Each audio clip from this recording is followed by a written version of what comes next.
Hey everybody, in today's video I'm going to go over 3 major things happening on the Turo platform in 2024. Number 1, all the Cybertrucks that are being listed on the platform. We're going to break down the market for that because so many of you guys have been asking me, should I list a Cybertruck? So I'm going to show you guys exactly what's going on. Number 2 is going to be the new major change coming to the platform, which is Turo is going to flip every listing that isn't instant book already to that new setting, meaning anybody who has a car listed on the platform will now have to have their car available as an instant booking reservation. So that's going to be a big change.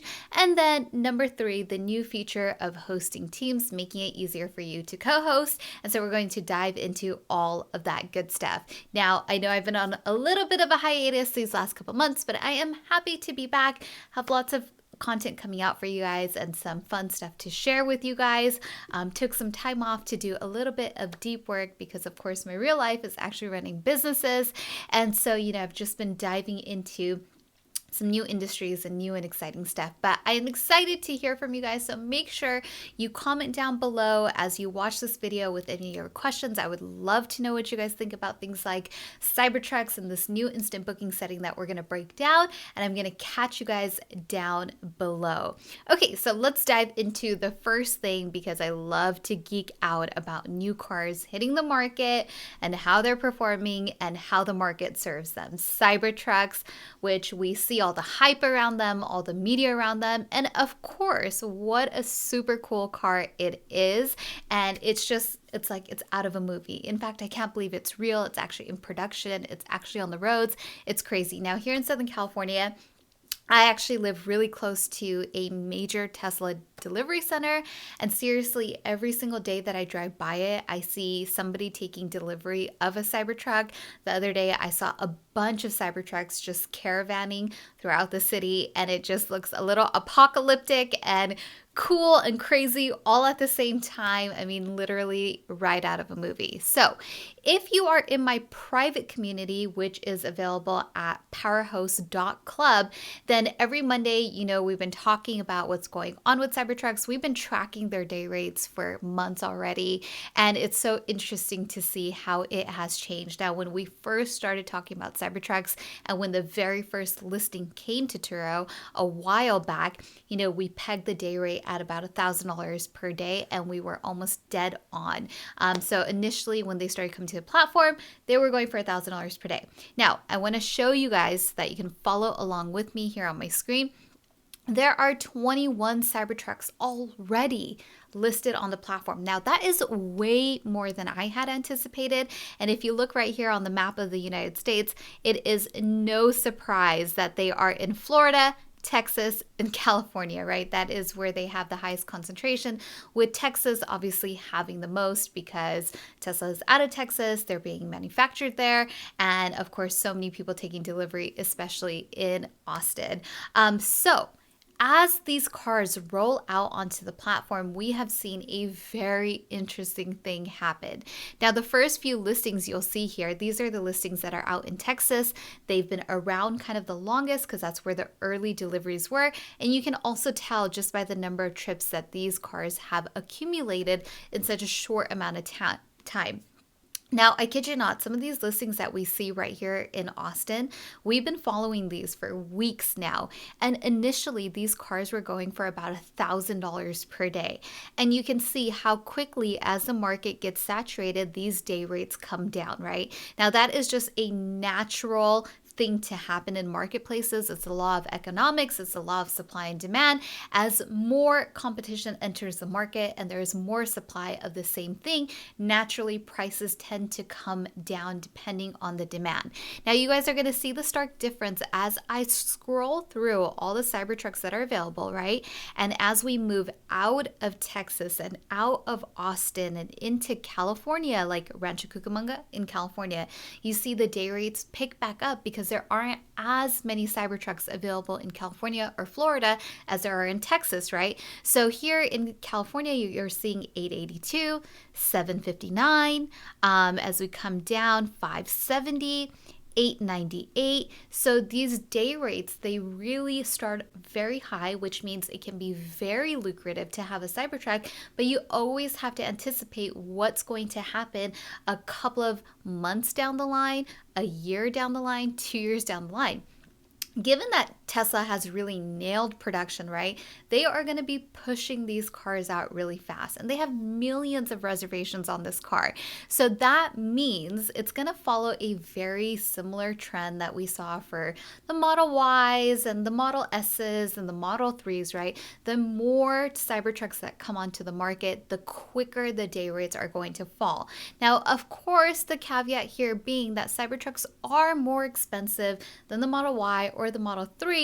Nonetheless, there are so many reservation holders, myself included, that have been long anticipating the arrival of this car, and they are certainly going to take delivery of it, which means that we are naturally, no matter at what level it is, going to see an increase in the number of cars that are available.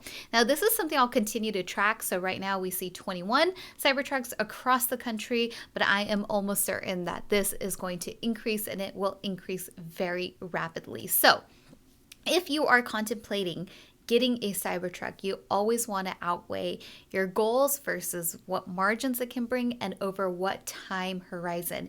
Meaning, yes, maybe in the first 6 months, you might get that $1,000 per day. You might get that $800 per day. But what happens as there's more supply? Are you still going to be profitable when that car is bringing in $250 per day, $150 per day, because that's naturally where these things move, right? Now, we saw this happen time and time again with so many cars, the Rivian being one of the prime examples that I will say is very comparable to the Cybertruck. Now, when the Rivians first came out, the very first one I think that I saw was in the Bay Area, and it was going for about $600 per day.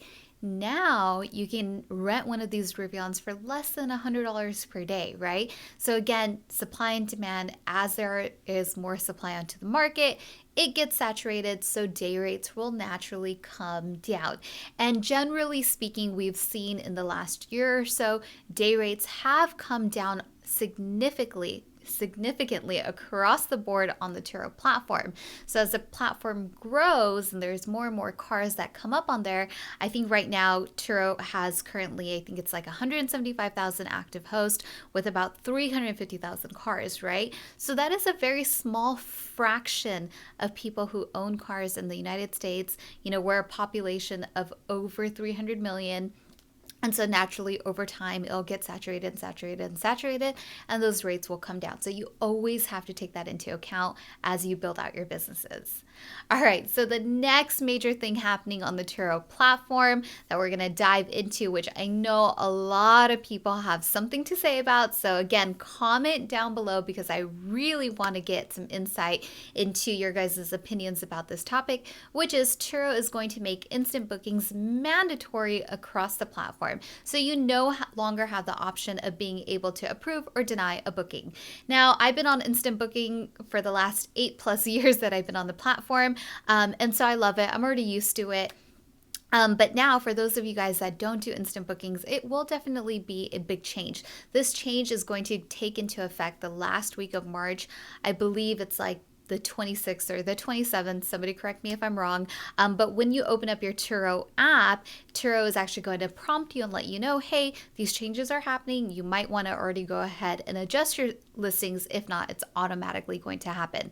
Now, in order to manage this, they are going to open up some additional settings, and some they've already done so, where they're going to give you a little bit more control. So for example, if you offer additional locations other than your home location, so maybe you offer delivery to the airport, you're going to be able to initiate things like pickup and return hours for that specific location and minimum trip durations, right? So if you're doing delivery but you want to make sure that a delivery booking has at least 5 days booked, then you can adjust that based on location to make it worth your while. So they do give you a little bit more control, and you can definitely adjust like the trip buffer time and how much space you need in between bookings. That way you are less inclined to cancel a booking once you get that instant booking reservation.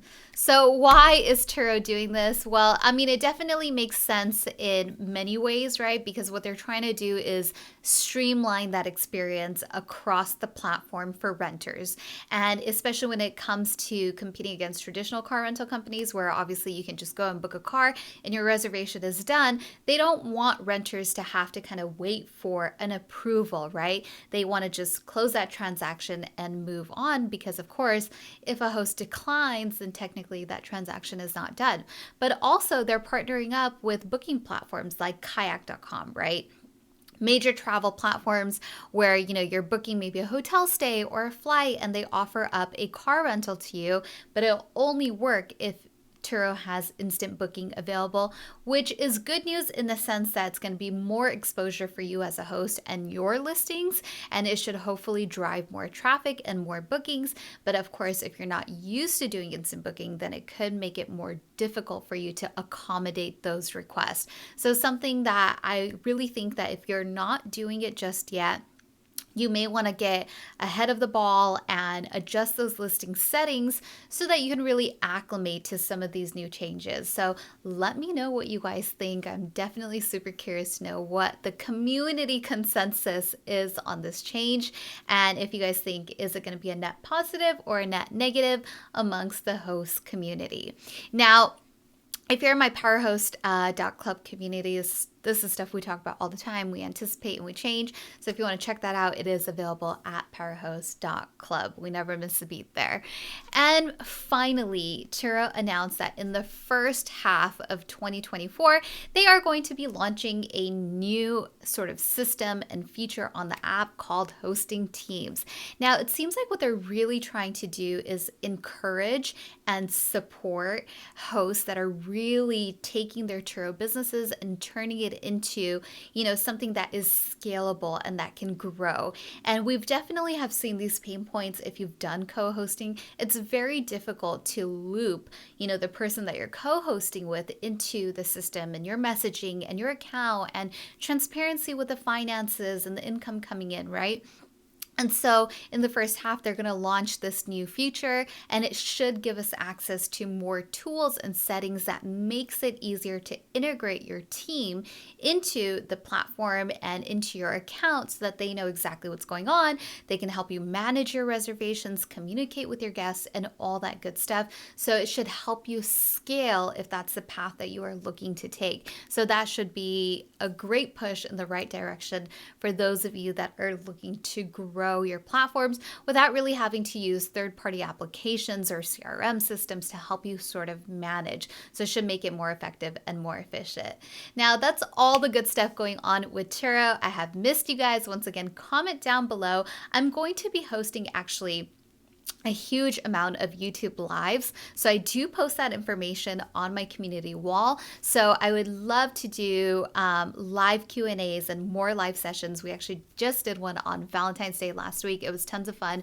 A big shout out to everybody that turned out. We had some great conversations. And so yeah, we'll be talking all things Turo, all things business and all that good stuff. So if you want to join in live and have me do a Q&A session with you and answer your questions, make sure you tune in. We'll be having one this week as well on Thursday. So I'll announce the date and time on my community wall. So make sure you hit subscribe so that you can get that notification. Take care, guys.